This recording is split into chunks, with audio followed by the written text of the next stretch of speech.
การเป็นโค้ชออนไลน์ด้านการดูแลสุขภาพเป็นอาชีพที่กำลังได้รับความนิยมมากขึ้นโดยสามารถช่วยให้ผู้คนมีสุขภาพที่ดีขึ้นผ่านคำแนะนำการให้กำลังใจ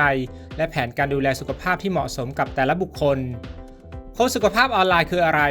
โค้ชสุขภาพออนไลน์คือผู้ที่ช่วยให้ลูกค้าเปลี่ยนแปลงพฤติกรรมเพื่อสุขภาพที่ดีขึ้น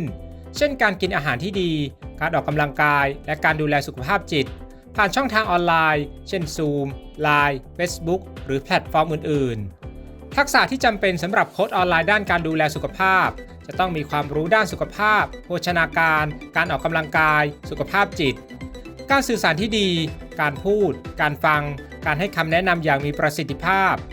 การตลาดออนไลน์การสร้างคอนเทนต์การโปรโมตตัวเองบนโซเชียลมีเดีย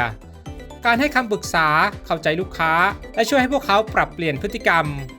เส้นทางการเป็นโค้ชสุขภาพออนไลน์ศึกษาหาความรู้เรียนหลักสูตรโค้ชสุขภาพเช่น ACE Health Coach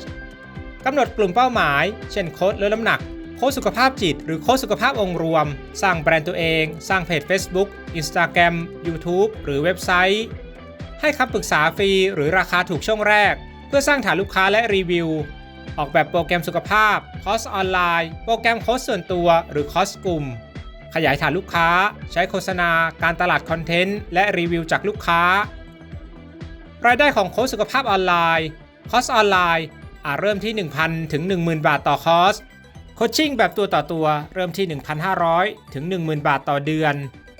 ดังนั้นแล้วหากใครต้องการเป็นโค้ชออนไลน์ด้านสุขภาพเส้นทางเริ่มต้นคือศึกษาพัฒนาแบรนด์สร้างฐานลูกค้าและขยายธุรกิจผ่านการตลาดดิจิทัลนั่นเอง